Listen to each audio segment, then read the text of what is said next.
Hello and welcome to the Last Word on Spurs, your award-winning Tottenham Hotspur podcast. Yes, we are back. If you're listening to us for the first time, you can find us on iTunes, we're on Spotify, we're across all major audio platforms. We're, of course, on X.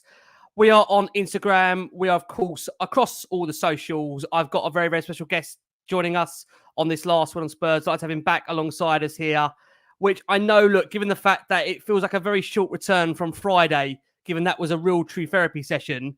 And I have had reports coming in that during that period in Ireland, there's been a special tribute gone out to Matty Hayes, given the therapy was 7 up on Friday night. I'm delighted to have him back alongside me for this one. Matt, how are you, my man? Oh, yeah. Are you over it, Matt? Are you recovered? I think we won't be over it until we get to playing it again next year, to be honest. Like I said on Friday, Ricky, spending so much time with you, the cup means everything to me. I think it's rubbed off.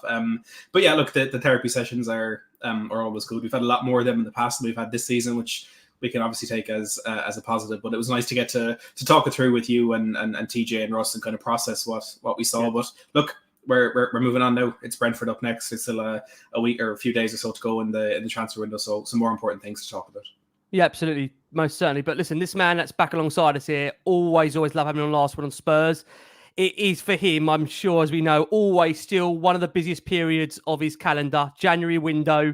Although we'll get his thoughts on that in general, we're delighted to welcome back, look, presenter, reporter, Sky Sports' very, very own. He's massive Spurs. We're delighted to have Michael Bridge back alongside us. Bridgie, how are you, my man? I'm good, mate. Hi, both. I hope you're both all right. All right? Yeah, I think we are. Obviously, Friday, you know what it's like, Bridgie. I don't need to tell you and age you and tell you how many years we're waiting, of course, for a trophy. But yeah, I mean, obviously, on the back of Friday, it's been pretty tricky. But look, it's been an interesting time, I think, for you generally. And look, we did obviously hear, I know that you were down with the Supporters Trust. I know that looked very well in terms of how that went down with the co-journalist down there. How's your month been? I mean, it's different to what it's usually been, Bridgie. Is that fair to say? Yeah, it's been. I've never known a January like it, if I'm honest with you. Someone asked me at work the other day, is this the worst January window you can remember? I'm thinking in terms of broadcasting, yes, I think, because just talking non-stop about what it's now called PSR, Profit and Sustainability Rules, which were called FFP. And these rules do seem to have teeth now, don't they? Because clubs are stopping, they're not spending. A lot, I've already said to us off record that they're going to wait till the summer. So then I have to look at it from a fan's point of view, and Spurs have spent money on Radu Dragozin, so got to be happy about that from a personal point of view. But yeah, it's been a really strange one, Ricky. I have to say, really strange one. It has. I mean, even like I say, for us, I mean, I don't think anyone actually foresaw maybe Spurs going as early as they did in the window, given the fact, Bridget, to say this, that obviously a lot of Spurs' general business in January normally comes right towards the very end of it. Obviously, the likes of Pedro Porro, and then you go back to Dejan Kulusevski and Rodrigo Bentancur's moves. They obviously come towards the end of January in the last 2 or 3 years. So look, whilst it has been pleasing to see Spurs move early, I think what that has done is kept many guessing about what it was going to be like for the rest of the window. But look, what I will say is that we are aware, of course, of that news surrounding Antonio Nusa, which Michael has got a bit of an update on. So we'll be getting Mike's thoughts on that, most certainly. But I don't think we can get away from the fact that I know for some, Friday is still very, very raw in some people's minds. And it would be weird for me not to get Mike's thoughts on that in general, given the fact that I think many going into Friday's game in the FA Cup, it was arguably for some, and for many, one of the biggest games of Spurs this season. I mean, Mike, we're yet again in that situation for Tottenham where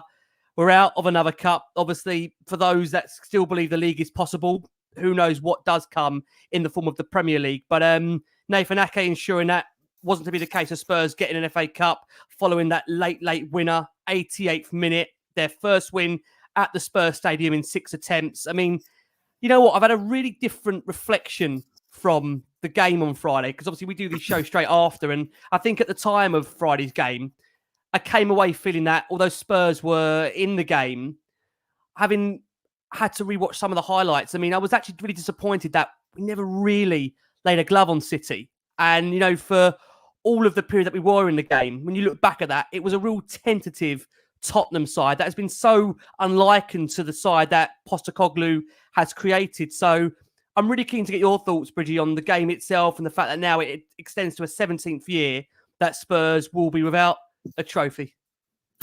I think it was lackluster from Spurs, and that kind of surprised me given they deserved a long overdue break. And there was genuine excitement about the defenders that were coming back or that were back, Romero, Van der Ven, and of course Maddison coming on, who didn't look ready for me. It just didn't feel like the Tottenham we have been used to. Spoilt's the wrong word, but what we've really enjoyed over the last few months. And it's been so refreshing. People begging for tickets, people saying they'd do anything to watch this Tottenham Hotspur side. On top of this excellent record we have against Manchester City over the last few years, especially at home, there was this confidence, there was this excitement. Friday night under the lights, packed out.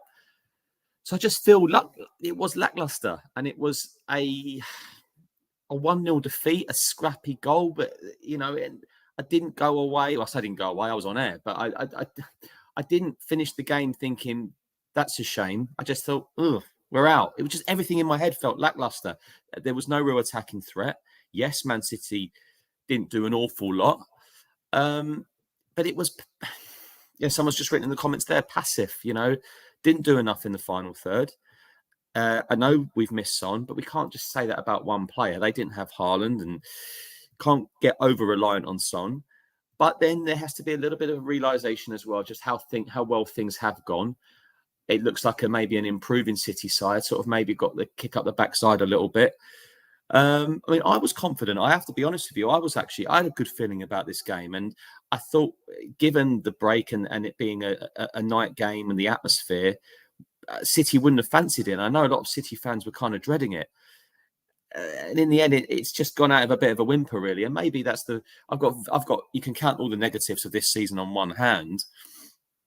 But when you don't have Son, it looks light. And that's something they're really going to have to address in the summer. And I'm sure they will, because you can't overly, what we've learned this season is look, let's put it back to this. People were fearing, and people outside were laughing at Spurs. That's them done without Harry Kane. See ya. Yeah. Get back to mid-table. Get back to bottom half. 12th, 13th. No, 5th. Few points behind Manchester City. So there needs to be a bit of a realisation there as well. They're in step one of the Postecoglou era. I just feel it was, given the lacklustre performance, the lack of attacking, what we've seen, everything from Spurs. Look, Spurs had such a patched up side going to the Etihad and banged in 3 goals. And they were still going for something else near the end. I think that's what it is really. Ultimately, it was just a little bit of frustration the way they went out. I think you've hit the nail on the head there, that the performance just isn't what we've come to expect of this Tottenham team. And while there's no shame in losing to Manchester City, they're the Premier League, European and FA Cup champions for a reason. It's the nature of how it happens. And people have been suggesting that there was a bit of fear in that Tottenham team that the Postecoglou up until this point had been able to eradicate. And just to look at a few of the stats, City had 57% of the ball, completed over 140 more passes than Tottenham. They had 18 shots with 5 on target. And Spurs only had that 1 shot on target that was smothered by the goalkeeper on Johnson. And those numbers just aren't reminiscent of a Postecoglou side at all. And we failed to record a single shot in the first half of a home match for the first time since February 2020, actually when we beat Manchester City, ironically. And I think one thing that inflated our confidence going into the game is that record that City have at the Tottenham Hotspur Stadium. 5 games, 5 defeats, had never scored a goal, ended up over 100 shots at the stadium before they actually managed to put the ball in the back of the net. But it was an FA Cup performance that we've gotten used to maybe with Tottenham. You look back to even that performance against Burnley wasn't great, but in recent years getting knocked out by Nottingham Forest, by Sheffield United, and in some big semi-final as well, when we get to that important moment, losing to Chelsea and Manchester United, it's just a competition that seems to just knock the stuffing out of Tottenham before the ball ever really gets moving. Do you think, Bridgie, that the Postecoglou will be able to change that mindset and build a team that is capable of competing for this historical trophy? Yeah, definitely. I think I was at the Fulham game, and in hindsight, he probably thought he did make too many changes. But he spoke to someone about that a couple of weeks ago. He said, "Look, I demanded a hell of a lot out of these players in the first few games, and I sensed that this might have been one game too many. Let's talk about Fulham then, because Spurs are in Europe, so they've had 2 cup chances this season under this manager. They had the worst possible pre-season imaginable. They had a game called off. Yeah, it was not good. I felt they were 2 or 3 weeks behind everyone else. That on top of the Kane situation, so many players coming in, coming out. They've gone from one type of manager to this type of manager. I'm not making excuses at all because I was there. I was a paying fan and I was disappointed, but I could kind of understand it. They were a penalty kick away from going through and no one would have cared about that team selection. So there's that in terms of the League Cup. And do I think maybe Ange would have maybe, in hindsight, put a few more first teamers in? Yes, absolutely. Every manager's going to make mistakes and wish they'd done something different. And then when the draw came out for Manchester City, I hear that in the rehearsal it was Birmingham at home, but anyway, that's irrelevant. You get the feeling it's like. Why'd you tell us that, Bridgie? Sorry, mate. Yeah, but you like the odd insight, Rick. You always. I know, but I didn't want that insight. Yeah, sorry, mate. Sorry. And you kind of feel. I mean, I had food poisoning that day. It was a terrible day. But it was one of those where you just say, look, you either knock City out early and then it's really open, or that's that. It's kind of it, because I wouldn't have fancied Tottenham really in a replay, but that's where we are. Let's see how he gets on with it this next season. We can talk about, look, everyone's going to bang the drum of the cup with Tottenham year after year. And look, it's not that easy to win a cup. Manchester City, in fairness, it was lasagna to the person who asked. Manchester City, in fairness to Pep Guardiola, has always taken domestic cups seriously. The top clubs usually are playing first teamers. Doesn't help when you play reserve goalkeepers in semi-finals. So some managers and head coaches in the past have been to blame for that. But can I see Ange, if he stays here the next 3 or 4 years, winning something? Absolutely. But whether he stays for 3 or 4 years is another matter, because that is a hell of a long time at top level football. Yeah. And even at Tottenham, given the situation with Spurs, I'll come on to that with you shortly, because again, there has been a few links and murmurs. I mean, we've seen over this weekend. Look, Postecoglou did point out after the game, Bridgie, that Guardiola's side has been 8 years in the making, whereas his team is really just 6 months into a new project. And again, it's really hard. I don't want to talk about players that really aren't here and available, because that's just the nature of when the game falls at the time of the fixture, right? But when you look at what City had to come off the bench, the likes of Doku and Grealish, and granted, obviously, Maddison came off the bench, and I think we all saw with Maddison, and we'll come on to him a bit shortly, that wasn't up to the level of fitness. But Spurs' substitutes during the game, they included Skip and Scarlett. I mean, no disrespect to those two lads. I mean, does that just still show, Bridgie, the difference in quality in terms of not only squad-wise, but also bench-wise in terms of what's coming off the change game for Tottenham? Yes, Rick. Absolutely, 100%. You mentioned Scarlett there. You've got Kulusevski, Bentancur. They're not exactly long-term players. They've only been at Tottenham for a couple of years, but they're probably one of the longest serving now. You've got Richarlison, who's only going on this run recently. Vicario's new. Romero, Bissouma, Porro, Sarr, Adogi. They're all newish. They're not long-term players here we're talking about. And we're talking about players they're excellent signings. Van der Ven's back. I felt that Bentancur looked a bit rusty Friday. Maddison didn't look overly ready to me. So there needs to be maybe a couple of weeks of them settling back in. So I wasn't too down. I wanted to go far in the FA Cup. It's not happened. I just think it was the lack of urgency, and it just felt a bit meh after that kind of excitement. But it's down to a lot of it is the positivity this manager has instilled in all of us, every single person. And, a year ago, I had so many people giving tickets away, season ticket holders, like listing this, listing that, listing this. They'd had enough. Now I'm getting people saying, if you hear of one, please let me know. That is the manager. It's very, very early days. And to be disappointed over a 1-0 home defeat against Manchester City might be a little bit of a realisation about things are going very well. Bridgie, I want to get your thoughts on the key moment in that game, because it's one that split opinion on our panel on Friday after the game, and that is, of course, Nathan Ake's winner. There's two ways of looking at it. One is that Vicario came out to claim a high ball and was impeded by an opponent who had been doing that all game, had been standing on him at corners, had been leaving the shoulder in at times before the ball came into the box, and we've seen goals ruled out for less than that this season. The other way to look at it is that the contact was minimal. It seemed a weak challenge by the goalkeeper, and if it had happened at the other end of the pitch, I think we'd be sitting here giving out about the fact that a potential late winner had been ruled out for that. Now, look, we know goalkeepers need to be protected. I mean, when you're jumping out with your hands in the air the way they are, they're more vulnerable than most players on the pitch. But it's been a common argument about how much protection they actually need, and how players have sometimes been penalised for challenges that wouldn't get penalised elsewhere in the pitch. What was your thought on that goal, and do you think we can have any complaints about it being awarded? I got to be honest, Matt, when the game finished, I wasn't really thinking about hard done by. I thought it was a scrappy goal in a lacklustre performance, and maybe Vic, who has been an unbelievable signing for this football club, he's got everything. He's like a leader. He's a leader at the back. He's been a credit to interview. I've had the pleasure of speaking to him twice.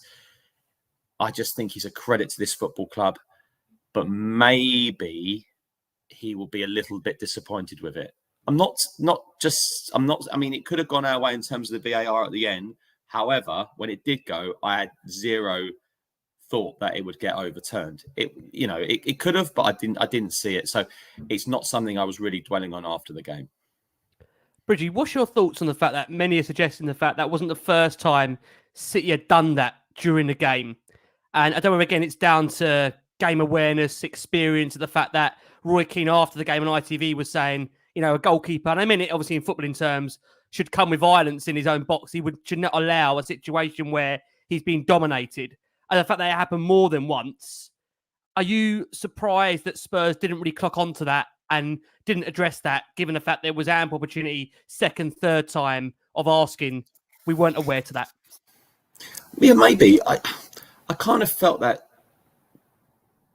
Pep did a little bit of a job, though.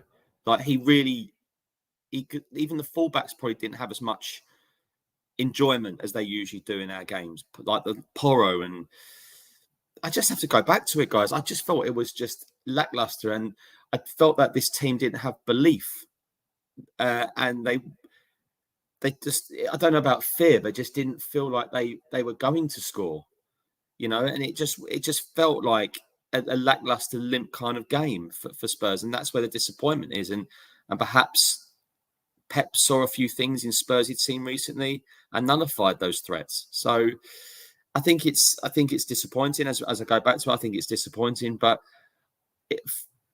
far from tragic. I think Spurs have just got to move on now and finish as high as they can in what was always going to be a real transitional season when you've lost the best striker in the world. I think the point about the fullbacks is such an interesting one because, like you mentioned it, Bridgie, how it's Tottenham 6 months into a project against City that are 8 or 9 years in, and that it encapsulates a very big picture about where these teams are. But I think what people need to remember as well, because I saw a lot of frustration coming out to Ange Postecoglou about not changing formation, not changing the system.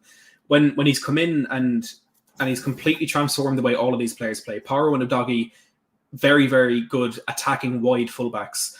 These midfielders not used to having these defenders coming into their space. It's so difficult to be able to drill them tactically in this way. And Postecoglou's done a great job on that. But when you have to completely transform the way these players have played, you don't have much time to get these plan Bs, plan Cs, plan Ds perfected. And even if there was something that he tried to put in, it's Manchester City. They've been drilled tactically by Guardiola for 7-8 years, players that he's handpicked from world football. It's, for me, I just think people need to realise that it's not as simple as, well, just do something else, because it's so difficult against one of the greatest tacticians with one of the best squads we've ever seen. It's just not as simple as that. Yeah.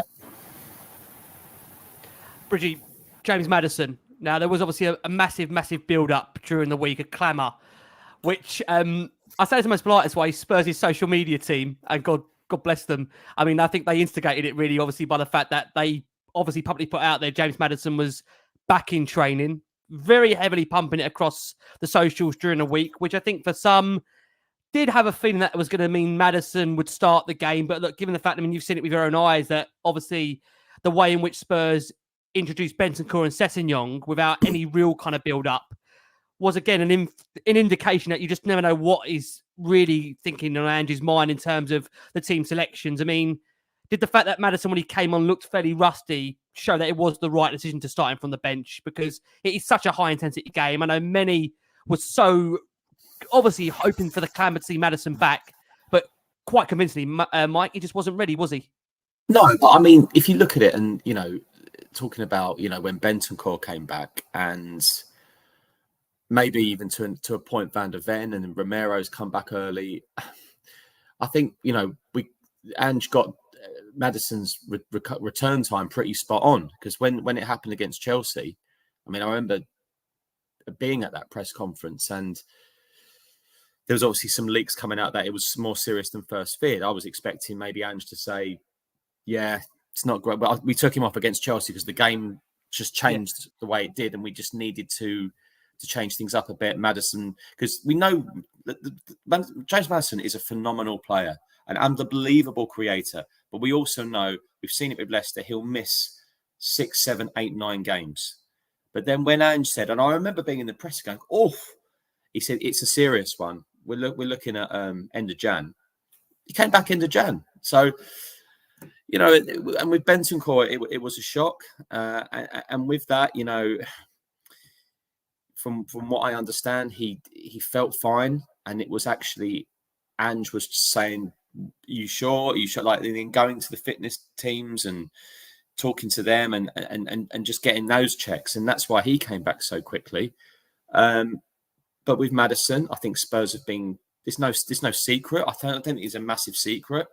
And he's back on the training field. And then it's eventually down to the manager. I mean, let's face it, we've seen Ange Postecoglou. Most managers, when they sign a new player, they start on the bench. What did he do when Van der Ven signed 40 hours before Brentford? Straight in, starts, and was excellent. Yep. I love that. And most managers at Tottenham don't do that. So it's not Ange being conservative. He's clearly seen enough from training in those 3 or 4 days and gone, Man City probably have a lot of the ball. Let's leave it. Let's leave it. We'll see how we get on. And I tweeted at half time, Maddison v De Bruyne in the second half, because that's how I saw it. But then you see James Maddison when he came on, and how many touches did he have? 4, 5? That's not James Maddison. So we need to be a little bit careful there. And then just be happy that he is back and just keep our fingers crossed he stays fit to the end of the season. Because if he stays fit to the end of the season, Spurs are going to have a good end to the season. I have no doubts about that. But we need to be so careful. And Manchester City have been without De Bruyne for 4 months. They've handled him well. And boy, does it look, can't you tell?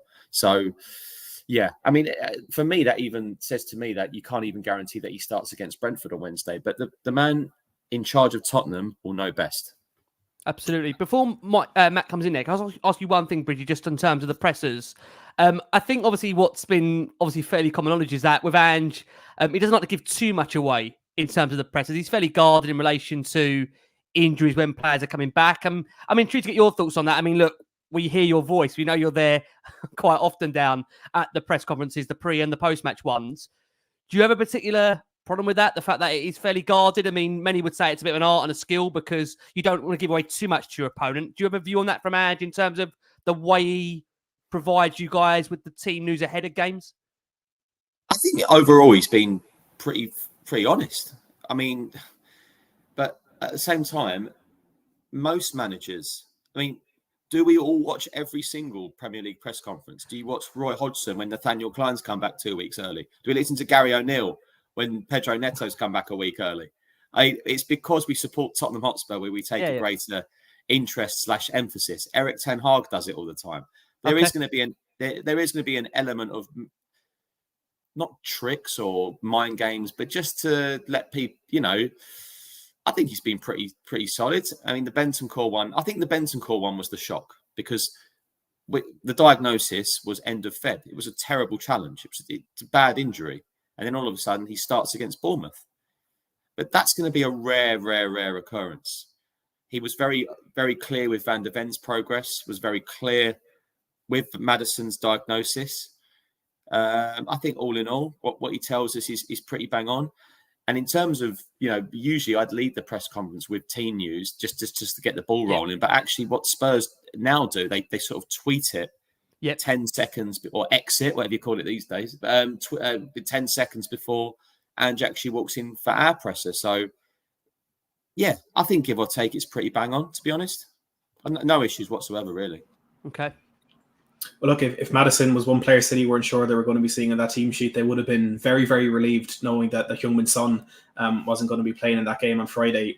It's no secret the record he has against City, which has only been improved since we were called the Harry Kane team. 12 goal involvements in 17 appearances against City in the league and Champions League, broken down into 8 goals and 4 assists. Bridgie, do you think something on that pitch would have made much of a difference on Friday? Because I think the biggest problem we've had, and the kind of most vocalized one, is that Werner, especially in the left hand side, wasn't getting the ball. He didn't have that supply. Do you think Sonny could have made much of a difference out there? Yeah, very possibly. I mean, he's so good against Manchester City, and I want to give Sonny the biggest pats on the back, because I keep telling people, like, just, can you please, like, not most non-Spurs fans, to be honest with you, and the occasional person who's moaning, please remember who Tottenham lost in the summer. The best striker in the world. And a lot of people, I'm not saying everyone listening, watching, but most people were worried or skeptical about this season. And I think Son, not only did he take that captain's armband, but he's been absolutely fantastic this season. And let's just say he's been playing with the odd injury now and again. So, and look, in terms of Werner, he's a risk-free loan. It was a good loan. If it turns out to be a great loan, then the option fee is relatively low for a player who's done well for a top club. Doesn't work out, he goes back, and then Son will be back. Excuse me, and he's an extra option in the forward line. But if I wanted South Korea to go through the other day, I'd be lying. You know what, Bridgie? Just on Werner, only because you mentioned him there. Are you disappointed in the fact that obviously during that game, there's a couple of times, I think first half I counted 3, second half another couple where, I mean, if you add that up, there's 5 or 6 occasions where the guy's open in space and just needs the pass. I mean, is that a system issue, or is that the fact that the guy's been here a very, very short amount of time? He's still finding his way into the side. What do you put that down to? Because, I mean, again, we've sent him away there, and there's an opportunity on the break where there's goals. We've seen that obviously against United where he provided the assist on his debut. Yeah, maybe a bit of both. I thought he showed some bright patches against Manchester United, and I was quite impressed in some stages. I mean, I suppose we've all got an opinion what his best position is, but it's going to take him a little bit of time as well. So, look, we're 2 games in with Timo Werner. One was away at Manchester United, which was a tough, it was tough. Us going to Old Trafford's always going to be tough, despite them not having a great season. And another game was against Manchester City. So I want to see how he gets on over the next few games. I really do. So, look, he's another option. As I say, it was a bit of a risk-free loan, that one. It's not as if Spurs have gone all out and spent a hell of a load of millions, and he has to do something. He'll try his best. The jury is clearly out on that one. But as I say, it was a bit of a risk-free loan.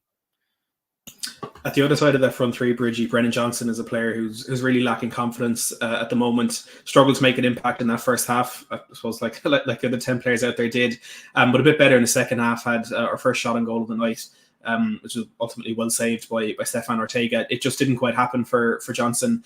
Do you think for him that there's a case of him being thrown into the first team and given a lot more minutes than was expected with the injuries and suspensions that we've had to deal with? And do you think maybe the plan would have been to just bed him in a bit more slowly, and maybe with some appearances from the bench to kind of find his feet in what is a much bigger club? Yeah. I think what you've just said there, Matt. I think that's how they would have possibly seen it. I think Tottenham played a British fee for Johnson, but Spurs have to look at the homegrown side of things going forward and everything. And I think you're right. I mean, Tottenham. Looking at the fixtures, I think Tottenham can really kick on. They should hopefully try and kick on now. And the likes of Johnson can kick on. He needs a goal desperately. But when Son does come back, can they mix it around a little bit more with Kulusevski playing in certain areas, Richarlison, Werner? Then yeah, I think maybe coming off the bench might do him some good in the odd match. And so early to judge, aren't we, these players? And a lot of it comes with the price tag. I think it's very much a wait and see. Very much a wait and see just in general. I mean, this is very much a new look club. Yeah. You look at the youth side, the under 23s who should have got relegated last year. They're now winning every week. Everything is so different. Players coming in and out is so different. It's going to take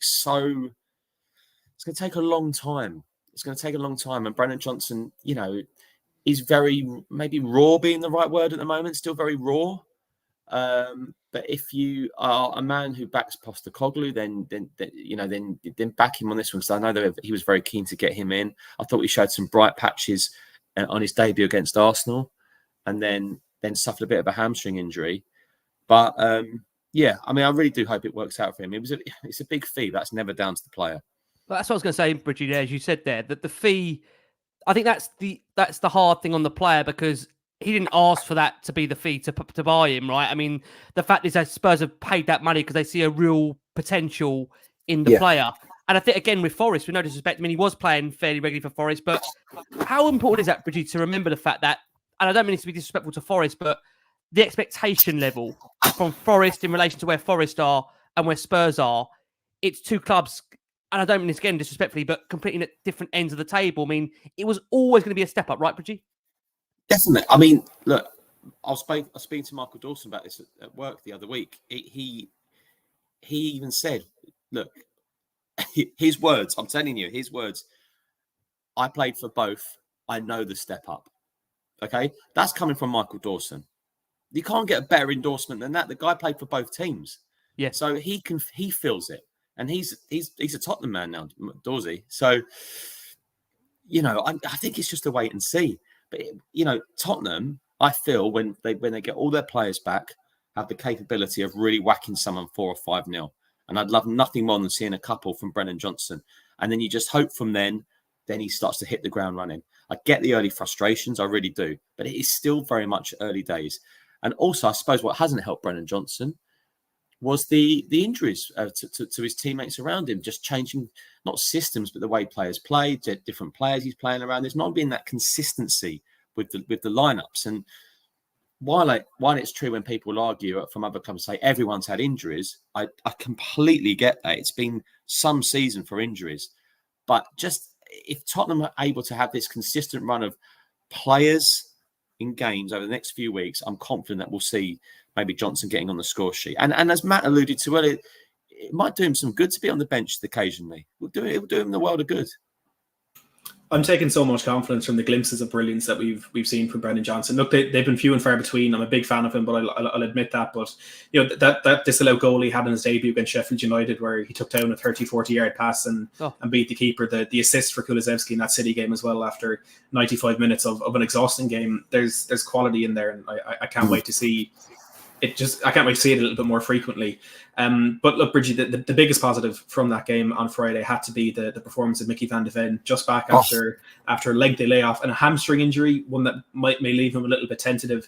There was nothing like that. He was absolutely fantastic. Just a few of the stats: he had 1 interception, 7 clearances, 2 crucial blocks, and a 96.6% pass success rate on 58 passes, which was the highest percentage of starting players on both sides. How great is it to see him back fit? Matt, you're absolutely spot on. I was delighted to see him. Feels like a new Vertonghen, our left-sided guy you'd won at the club for 8 or 9 years. You should see watching the games. I'm just like that now. I just don't want any more hamstrings. I mean, what is the worst photo you've ever seen? Right, sporting photo. It has to be Van de Ven being held up by 2 fitness coaches. And Madders just coming off doing that. Yeah. I think that could be the worst photo to put me off a good mood of all time. And it's funny how, in the summer it was the player, like a number of defenders, and then Van de Ven was the one they really pushed forward. I couldn't, even his debut against Brentford, like, God, you can tell already. Yeah. Like, wow, this is a player. Pace, and just, I think it was already in some of my Sky pundits' team of the seasons, and he'd been injured for such a big time. That the hope now is that they do have this option now with Dragusin. Now, people might say in a few games' time, "Wow, we've not signed Dragusin to be on the bench." Well, we know that Van de Ven might pick up an issue, Romero might pick up an injury or a suspension. You've got to have better options. But yeah, if he stays fit, then Spurs, it's just brilliant. He's just a brilliant guy as well. Another joy to speak to as well. Look, Bridgie, I think for all of our fans' sake, for their souls, we are going to leave the City fallout there and then. And I say, always great, man, to get your thoughts. Only because, again, it's fresh in the mind. But we'll leave it most certainly there. What we are going to do, we are going to go for our first break of the show for our listeners and audio. We've got a good 1,000+ of you watching us live here. As always, thanks so much for all your incredible support for Last Word on Spurs. We do appreciate, look, difficult timing, obviously, on the back of that cup exit. But unfortunately, the window doesn't stop for nobody. And for some, waking up on Sunday morning, yeah, I mean, I think it's fair to say the mood was pretty, maybe for some negative. We're going to touch upon that as well. I know many here are waiting on the news of Mike about Antonio Nusa with an update on there. Before I bring that into play, again, this is not to bring any negativity down, because obviously the headline news you'd say in terms of the managerial world over the weekend was Liverpool, of course, with the announcement of Jurgen Klopp, who did say he'll be leaving his post at the end of the current season. Now, I must stress, this is only tentative, that we are hearing reports out of Spain that Mikel Arteta is reportedly considering his position at Arsenal. The reason why I'm slightly laughing is that I've got all Gooner mates and I know they're watching right now. And they said, you won't mention it. I said, I will mention it. Look, it may turn out to be absolute rubbish and it may not mean anything. Bridgie's smiling because I know he's that's got to be Catalonian press, isn't it? It is. Yeah, it's coming out from Diario Sport in Spain. They're suggesting that Arteta would maybe be looking at Barcelona post again, given the fact that Xavi has announced he'll be stepping down at the end of the season. I mean, look, I'll be honest with you, and this is just the Arsenal fans out there, I'd be quite worried about who they bring in next. I mean, in terms of who could come in there to win something, and in terms of a title, but I won't go down that route because I don't want to. It is a Spurs podcast. It isn't Last Word on Arsenal. And I could get myself into massive trouble here because I know they're watching. Wayne Rooney's just been sacked. I reckon I should give him a go. Hold on. Wouldn't this be called your first word on Arsenal? Bridgie, my mates would say it's far worse than that. They say I've got too much chat about them. Don't be talking about them. But I'm conscious they're watching. So if I can get a dig in if I can this season, bear in mind, I'll be honest with you, the digs have been few and far between for me this season. I've got to be honest with you. So look, we'll keep an eye on that. Like I say, Spanish reports insinuating Arteta may be considering his future. But one that has made up his mind is Jurgen Klopp. He'll be living in Liverpool at the end of the season. There has been some murmurings out from The Athletic. I think James Pearce, Liverpool-wise, suggests that Ange Postecoglou, who we know is a big Liverpool fan since his childhood, may potentially be on the shortlist. Again, it is really important to stress here. Look, those may be, again, putting 2 and 2 together by the fact the man announced earlier in the season that he's a Liverpool fan. He had obviously photos on his wall of the different Liverpool players at the time. I mean, Bridgie, we're 6 months into a new project. How confident are you that Ange would rebuff any potential approach from Liverpool, where I must add he has still got, I believe, between 3 to 4 years on that contract with Tottenham? Oh my goodness. Okay, so let me be completely honest with you. It takes a lot to be really shocked in football now because of, you don't have it anymore in the days of teletext or just straight on the news. You get news. It's on our phones. You don't even, I hate to say, you don't need to go on Sky Sports News to always get your breaking news now. You hopefully get the best reaction, but we know that our digital platforms is where you get it first. And when I got an email through to say Jurgen Klopp is to leave Liverpool at the end of the season, I genuinely read it 3 times to just digest what I was reading, and I did it like that. And I just checked the email. Who's it from? Because I never expected to read it in a million years. Now, I'm only telling you what I thought in my head, and it did cross my mind about Ange. Does that mean I think he'll go there? No. Would he maybe consider it if Liverpool approached him on Tottenham? Maybe. Ange Postecoglou only knows the answer to that. But do I think he's an honourable man? Do I think he thinks he's at a massive football club who have given him an opportunity at a stage of his life where he never thought this was going to happen? Yes. Do I think that might come into his mind? Yes. Could this all be completely irrelevant? Yes. Do I hope it's Xabi Alonso? Yes. I can't 100% say to you, No, I'm of course not. 100% sure Yeah, that it's football. he would It's football, rebuff isn't it because football. only Managerial Postecoglou will tell you that. Yep. But do I have any concerns that James Pearce, a brilliant Liverpool-based journalist, has written Managerial Postecoglou? No, because he's doing a brilliant job. And like when he said he used to have the fonts on his wall, he also had Liverpool posters on his wall. But I don't know how much of a bigger Liverpool fan he was. But of course, it would enter his head if he was approached. But do I think he'll be at Tottenham next season? Yes. So that's the longest-winded answer you'll ever get from me on something. But I think I've made it pretty clear publicly what I think of him as a man and as a person, and what I think he's done for the football club I follow. He's revolutionised it in terms of who he is and what he's done. And like I mentioned earlier, I don't think it's a coincidence that the youth lads are doing so well. I think they're all one team. So I'm confident because I know, and you only have to watch things back when he sort of says, they laughed at me when I got the Celtic job. They're not laughing now. And I'm like, good for him. But then you'll get people knocking that. There's always going to be someone who's going to knock you all the time. But they thought he was going to do a bad job at Celtic. Well, I'll tell you what, in Scotland, seconds last. And he dominated it up there. And he's come here. He's lost Harry Kane with a week before the season. No, sorry, 2 days before the season started. Yeah. And we're in 5th. And we're disappointed we've just lost to Manchester City 1-0. I think things are going very well. And I'm very excited about the future. And everyone at the club is singing on the same hymn sheet. So it would be a disaster to even think about it. But if the fact that Liverpool-based journalists have put him in the mix, no problem. They did deserve in the mix. They've done other people in the mix. It doesn't really bother me, really. Matty, can I ask you on that?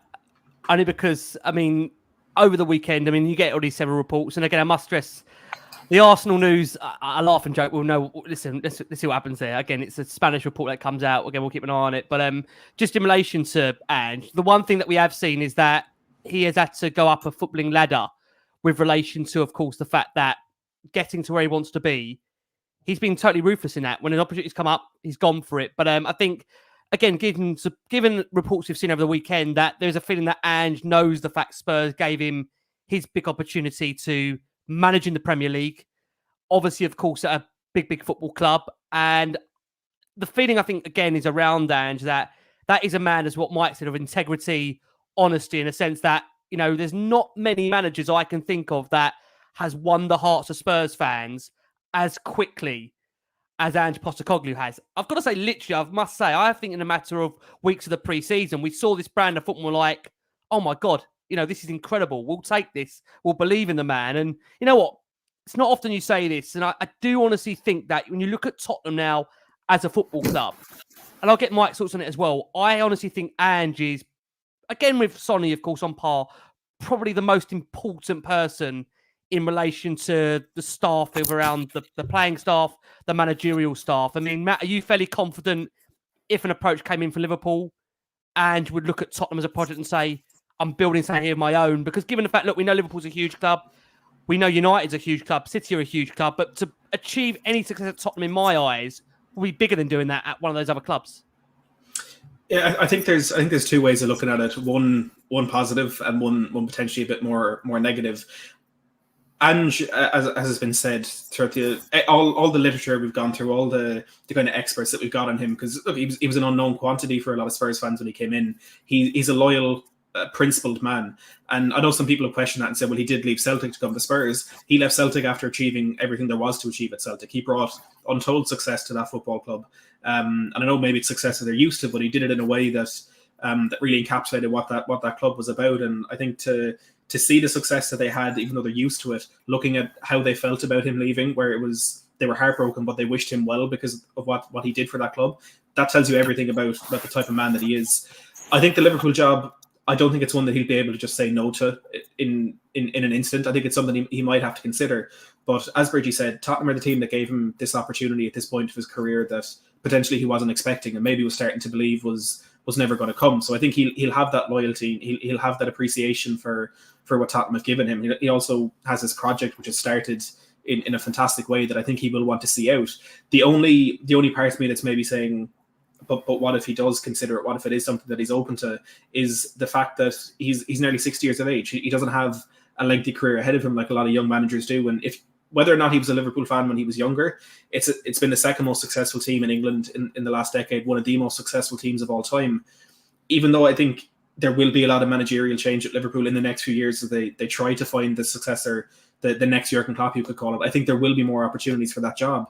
But how many times will he be top of the list? Because who knows, in 12 months' time, things might go wrong at Spurs. I don't think it will, but that is a possibility. So I think it's one that can swing both ways, but I'm confident that it will ultimately end up with Postecoglou with Spurs next season. And there's going to be a lot of managerial change in the world of football. Klopp and Xavi have already announced they're leaving. Arteta, who knows where that's going to pan out. But even Thomas Tuchel today has said he'd like to go abroad again, away from Germany.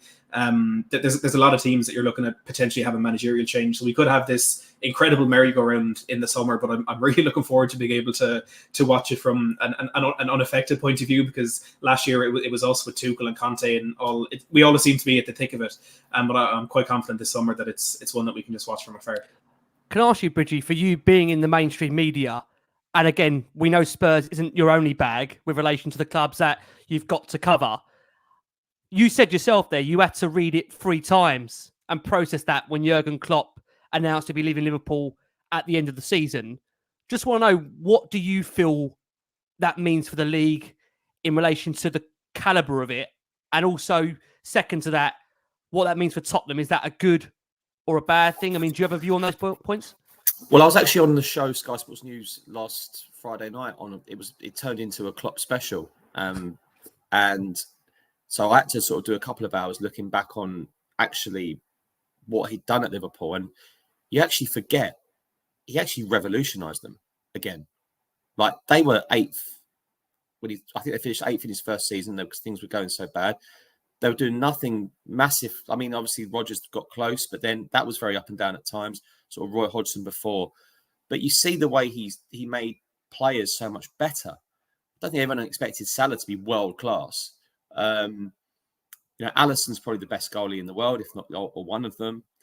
When they spent really big, it went pretty right. In terms of Van Dijk, they got the Coutinho money well. Yes, they made some not great decisions in recruitment as well. No one gets it 100% perfect, but I think overall he's done an absolutely phenomenal job for Liverpool. A phenomenal job, and Liverpool fans will be slightly concerned, I imagine, going forward because of losing such a big figure. Now, look, on the human side, when I first watched that interview, I actually kind of thought he might be ill. And I really hope he isn't, because we're human beings, and this not. But you do feel like he does look. Then he says he's exhausted, but then his whole coaching staff are going, which was a little bit of a surprise then as well. So I mean, I think it's good for rival teams, because I think he'll be hard to replace. He's done a phenomenal job there. He really has. So yeah.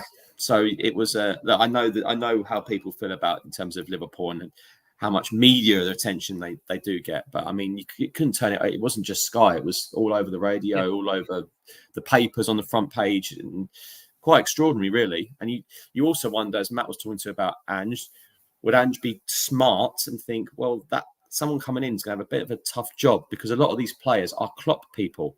Mm-hmm. And we were saying to an ex-player on Friday, okay, they're all going to rally around for him now. Not everyone's going to rally around, because not all players are like that.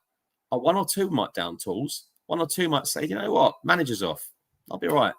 So it'll be interesting to see what happens to Liverpool over the next few months. It really will. And will it be a bit of a sort of a Moyes situation? But if we remember, Sir Alex Ferguson had a big say in choosing his successor.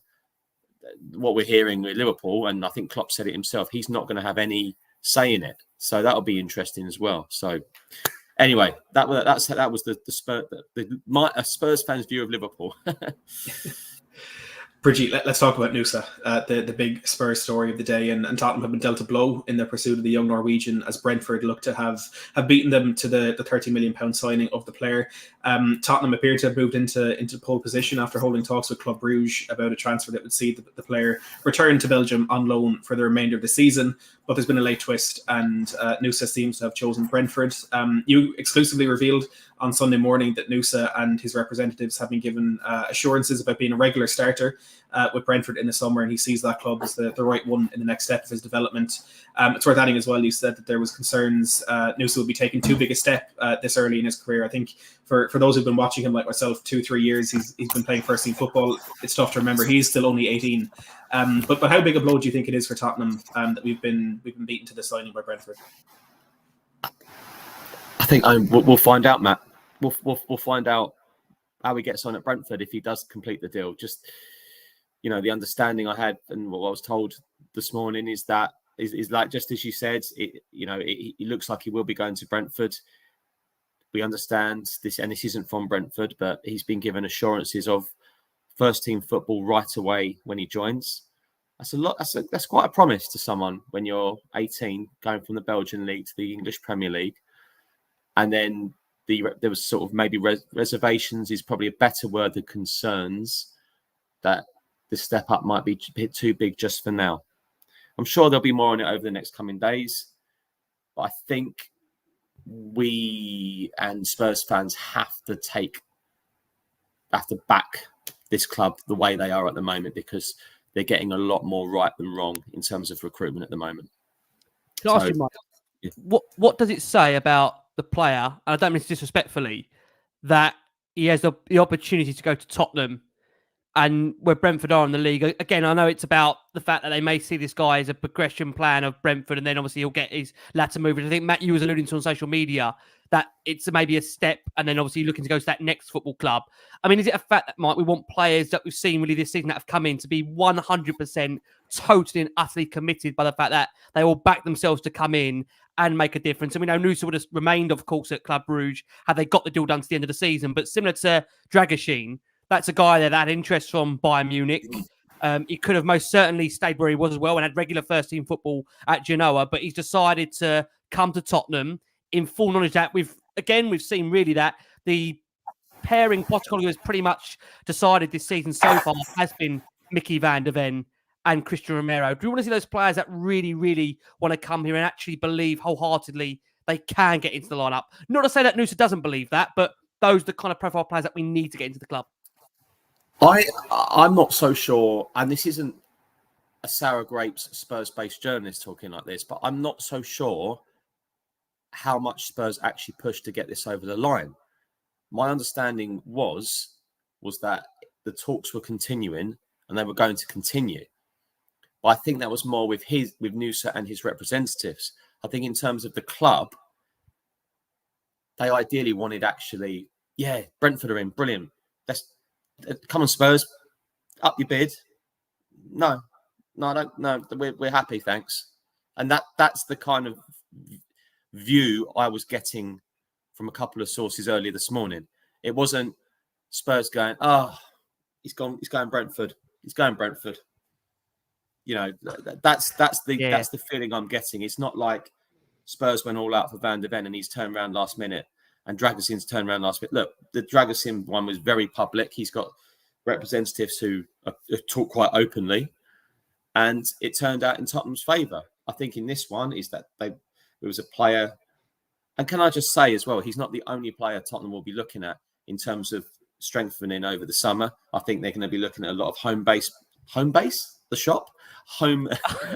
homegrown players. God, you need to start that off there, Bridgie. Yeah, I know. Yeah. You're going to get a bloody sponsor off me now. I hope so. Yeah, no, I think things I'll be looking at that with the young players, but potential homegrown going forward. And I'm not being funny, guys. When Club Brugge are playing, it's not just Tottenham watching. It's Aston Villa, it's Liverpool, it's Arsenal, it's Chelsea. So, and you know what? It might be a great move for him and Brentford. And he might go on to have a fantastic career. But it might not. But I don't think Spurs will be overly devastated if he does move to Brentford. Yeah. I got a question from Matty, but before I do, Mike, just I'll follow up on something you're saying there. Obviously, again, the reports around Nusa was the fact that, I know, again, he's very young, very raw, and again, you can take this with a pinch of salt, but Spurs are ultimately looking for that kind of next heir to the throne for Son. Just how important, Mike, is that in your mind that Spurs need to identify who that is and the time frame around that? Look, we hope Son's going to be around for the next 3 to 4 or 5 years, of course. Look, he's the captain of the football club. He is now, of course, the new poster boy, and a lot of people do pin their hopes on Sonny. he's a massive, massive attraction, not just over here, of course in Asia as well, around the world for his renowned capability. How high on the list, Mike, if for you as a Spurs fan, is it Spurs do find that next player to take Sonny's mantle at some point? Oh, goodness me, yeah. I mean, wow, yeah. But again, you know, Ange Postecoglou has had one full window. He's about to close his second window. We all know January's tough. We've never ever known a January like this. Let's wait and see on the summer. What we do know about Ange Postecoglou, and how many times does he get asked about it? And because he's a gentleman, he doesn't just say, "Do you not listen to what I'm saying?" He will not change the way he wants to play. He likes attackers in his way. And Tottenham have now a structure in place with the recruitment, the scouts, head of football operations. They're all singing from the same hymn sheet. And I'm sure they've got all of this in mind ahead of the next windows. Matty, can I just come to you? I mean, look, you were a massive, massive fan of the potential of bringing Nusa to the club. So if it were not for me to ask you your thoughts on it, I mean, you were fairly philosophical this morning, what you put out on X, but the fact that, look, ultimately, the player's going to be potentially guaranteed game time, so that Tottenham maybe couldn't offer the player in the summer. I mean, Matt, do you have any feeling about it now, given the fact it looks very much likely as we record at the moment? And I must say, we record at the moment when we're timestamping here. We're recording on Sunday evening at 9:30. I say that because Brigid will know better than anyone. The window changes and you know where it can change and where it can go to. So anything can still happen. But Matt, if he is to go to Brentford, how do you feel about that? I'll be honest. I'm not as upset and frustrated as I thought I would be, and I think that's because it's a player in the decision side rather than a failure of Tottenham to get a deal done. And I will just caveat this because I think the argument that's been coming from people when fans have said they're disappointed not having Nusa, the argument is, well, you hadn't heard of him before a couple of weeks ago. I watched a lot of him last season at Club Brugge. As I said last week, I actually covered his debut at work, which I didn't realise about at the time, obviously. So I have seen a lot of this player and I have been a big fan of him. But look, I think it's a decision that I do respect, and it's very frustrating for me not to get in this guy because he has a massive future. He's a player that's just a joy to watch. I think if you've watched Club Brugge last season at all, even this season, I can't say I have, but he's a player that always catches the eye because he's got that flair. His self-professed heroes are Neymar and Ronaldinho, and you can kind of see that within his game that he likes a fancy flick, a fancy touch, but he's effective in it in what he does as well. Again, obviously at 18, still very raw. The end product hasn't always been there, but he's a special player, and I've no doubt he's going to have a big future. But I really do respect that decision because it could be easy to see your name in shining lights, to see that offer coming from Spurs. If there was an offer that was made, I'm sure we would have been able to offer a decent amount of money for an 18-year-old, but he's been able to take a step back with that brilliant team that he has around him and come to a sensible decision. And I think the kind of best way to describe why I'm looking at it like that is if you look at the two biggest stars to come out of Norway in the last 5 or 6 years, you've Martin Odegaard and you've Erling Haaland, and both of them, when they were at these clubs making a name for themselves at a young age and starting to show what they could do, Martin Odegaard got an offer from Real Madrid and he bidded it, and it really stalled his career for 4 or 5 years, and he's been able to refine and rekindle his career at Arsenal. Fair play to him. With Haaland, he took those small steps. He went from Molde to Salzburg when the big clubs in Europe wanted him. From Salzburg, he could have got anywhere, and he went to Dortmund, which I'm not saying is a small club, but it's certainly not the pinnacle of European football where he could have been, and he's taken that step by step, and his development has been absolutely crazy, and he's now one of the best players in the world. So I think Nusa is just being sensible, looking at your age, at that age, playing football is the most important thing, and if he's been guaranteed that at Brentford, I wish him the best of luck. I can still see him being a very successful player. There just is a bit of regret for me that's not going to be in a Spurs jersey. Matt, thank you so much. Bridgie, we're quite lucky in terms of going into this final week. Doesn't look like there's going to be a huge amount going on, unless, as many are suggesting, you've got a bomber for us. As for the kids, I've got to say, I had to Google what that word bomber meant a few months ago. I never bloody clue. I really am getting behind the times here, Bridgie. You have to help me out. I haven't got a clue. I'm getting older. The audience is getting younger. That's all I seem to know these days. I just bloody what goes on in these shows. Conor Gallagher.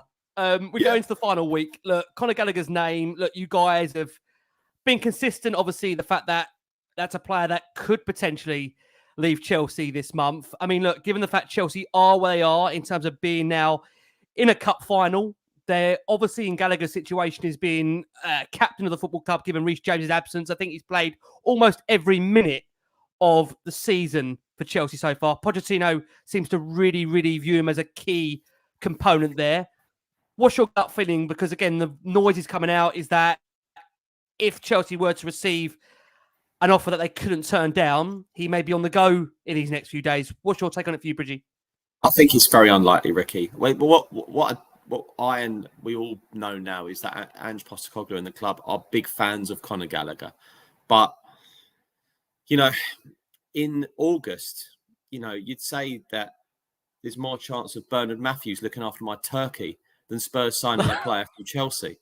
But there were substantial links and with the the profit and sustainability rules.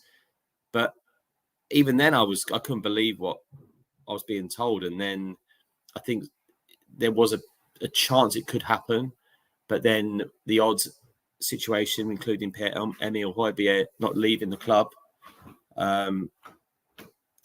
So there was that. I look at it as very, very unlikely now. I think it's a player they do like, but I can't see it happening over the next few days. I really can't. Look, if we wake up deadline day morning and hear something otherwise, then that's deadline day, and things do change. But as it stands, I consider that very unlikely. I think a move for any midfielder probably does depend on the future of Pierre-Emile Højbjerg, and it's been reported the Spurs would have to move him on to be able to get any deal done. With a few interested clubs left at this point of the window, and the well-documented PSR issues that are surrounding the sport at the moment as well. Do you see a situation where Tottenham could sell Højbjerg without a replacement this window, or if a crazy offer came in? I think you've just answered that. If a crazy offer came in, but there aren't any.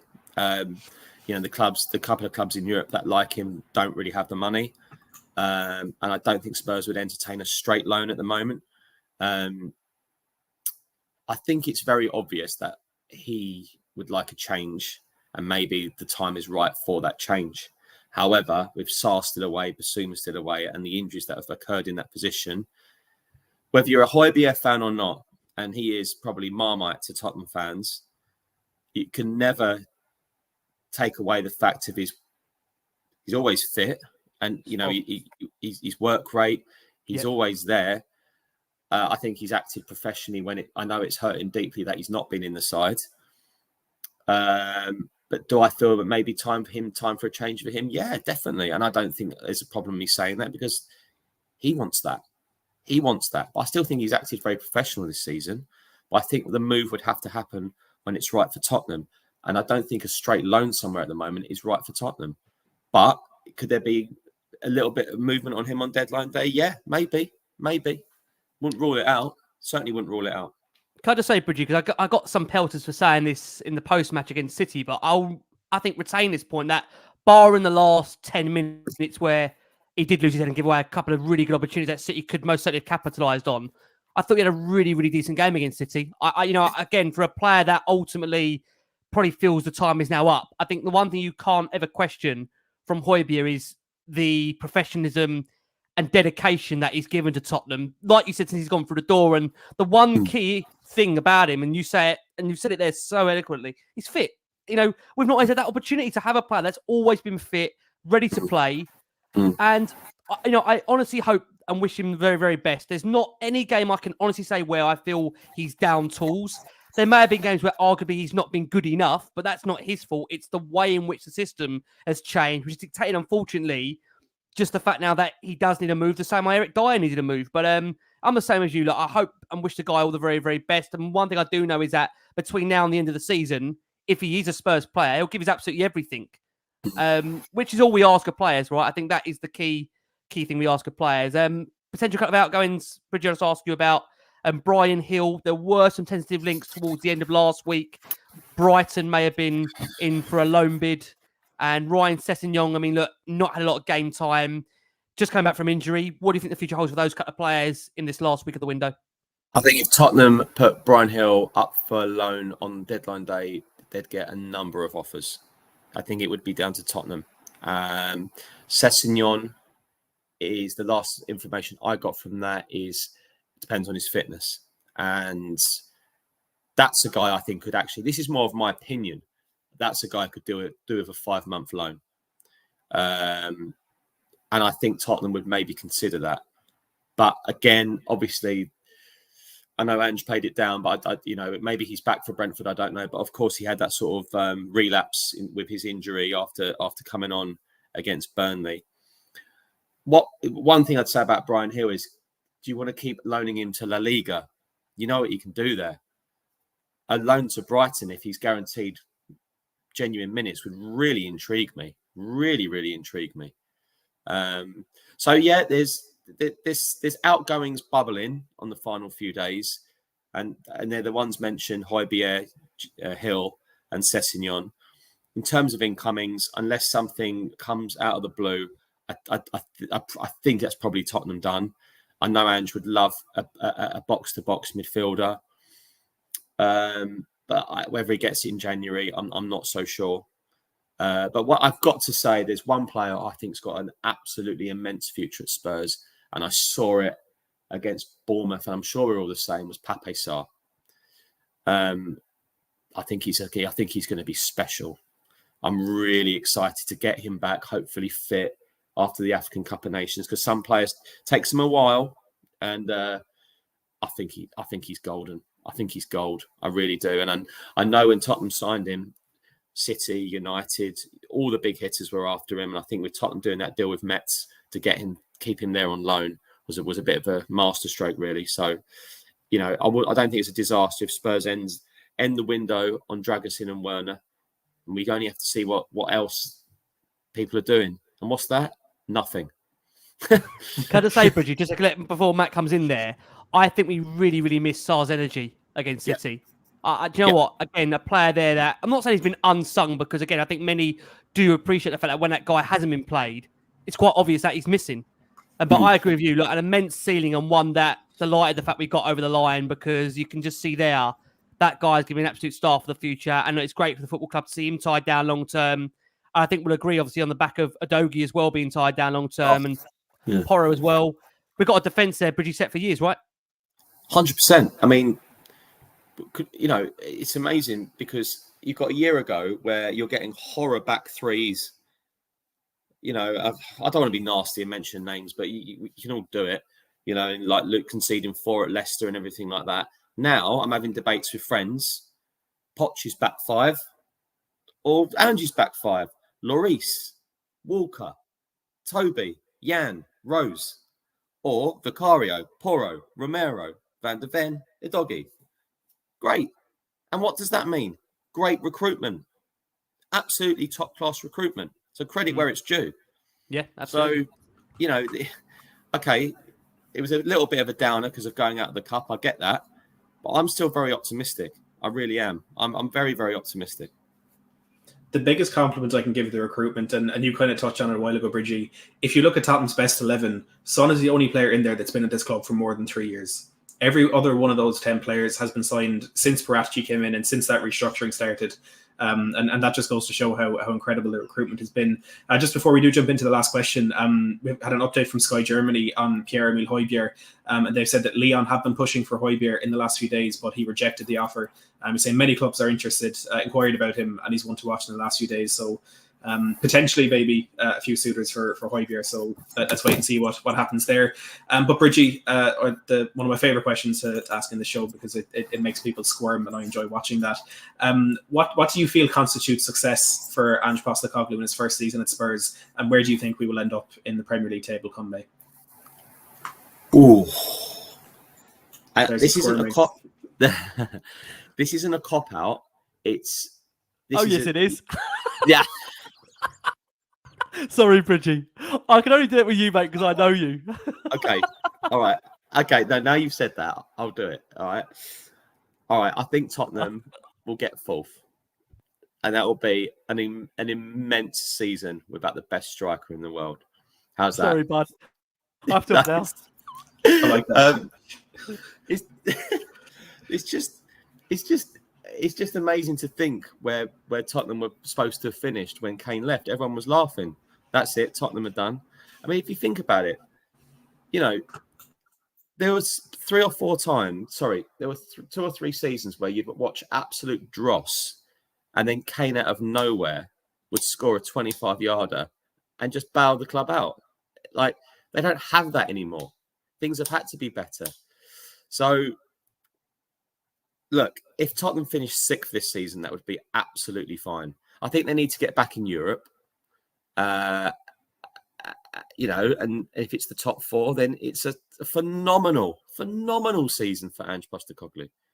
Absolutely phenomenal. We have to remember who Tottenham lost up front.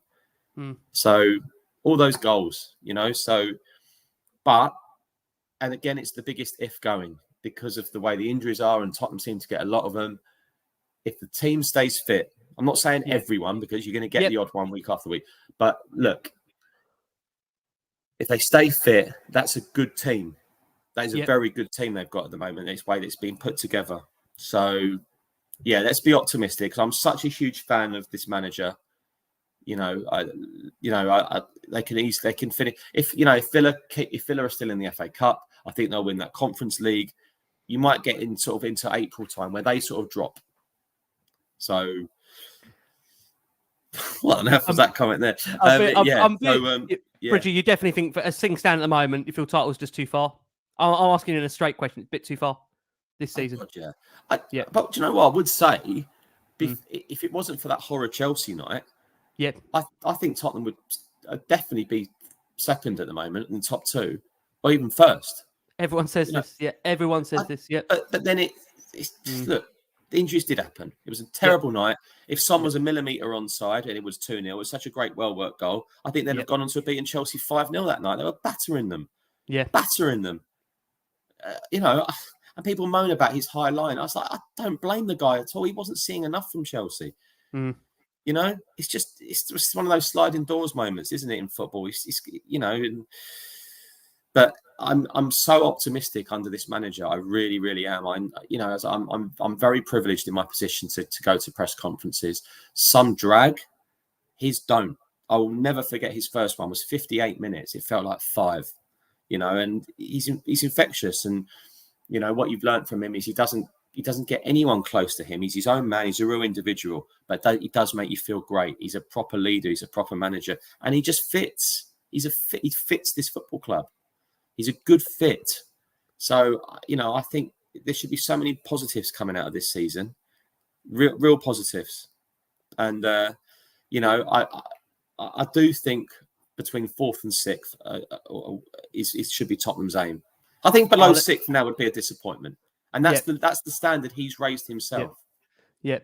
I get Pelters for saying this. Many might not be saying this, but, you know, of course I want the top 4, but I still think any form of European football wouldn't be the worst thing, because I genuinely feel that Spurs would have obviously a better chance of winning the Europa League than they would the Champions League. We've got to be real and just say that. So I have to say that for me, any form of European football, given the way last season ended, would be success. But I agree that the top 4 is there for the taking. And I think, as we mentioned it earlier, Bridge, I think you said it, I mean, next 4 out of 5 are at home. So there's a real good opportunity now to really put a stake in the ground. I think Gary Neville, your colleague, said it only recently that, you know, Spurs are one of the teams to watch out for, because if they can keep that 11 fit with the rest of the top 4-5 in Europe, Spurs having that 1 week to really train the players, get going. They've got a great opportunity, Bridgie, right, to finish the season strong.